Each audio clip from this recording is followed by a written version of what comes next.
तर मागच्या व्हिडिओमध्ये जर तुम्ही बघितला असाल तर मी 2 घटकांचा उल्लेख केलेला. एक म्हणजे मीठ की जे आपण जेवणामध्ये वापरतो आणि दुसरं म्हणजे वाळू. साधारणतः पाहता या दोन्ही घटकांमध्ये काहीच औषधी गुणधर्म नाही आहे. पण ते औषध तयार कसं केलं जातं तर त्याला जी प्रोसेस म्हणतात, जे मागच्या व्हिडिओमध्ये सुद्धा मी बोललेले की पोटंडायझेशन, ही जी प्रोसेस आहे या प्रोसेसमुळं, ही ठराविक प्रोसेस आहे त्याच्यामध्ये ट्रायच्युरेशन आणि सकशन हे 2 पार्ट असतात. ड्राय सब्स्टन्ससाठी आपण ट्रायच्युरेशन वापरतो आणि वेट सब्स्टन्सेस किंवा लिक्विड फॉर्ममध्ये जे सब्स्टन्स असतात त्याला आपण सकशन यूज करतो.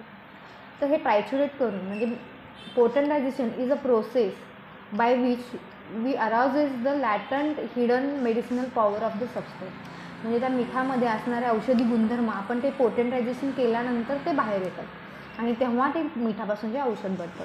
तर हे औषध जेव्हा बनतं त्यावेळेस हे असं डायल्युशन फॉर्ममध्ये असतं. मागच्या वेळेस मी जे उल्लेख केलेला नॅट्रम मूर हे होमिओपॅथीचं औषध आहे की जे मिठापासून बनवलं गेलं आहे. आणि दुसरं म्हणजे सिलिशिया की जे वाळूपासून बनवलं गेलं आहे. हे असे डायल्युशन फॉर्ममध्ये असतात.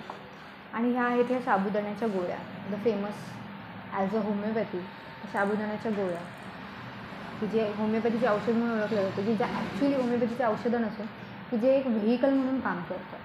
त्यामुळे हे औषध म्हणजे आत्ता सध्या याच्यामध्ये काही मेडिसिनल प्रॉपर्टी नाही आहे. जेव्हा आपण हे डायल्युशन फॉर्म या गोळ्यांमध्ये वापरतो तेव्हा ते मेडिकेटेड होतात आणि तेव्हा या साबुदाण्याच्या गोळ्या औषध बनतात.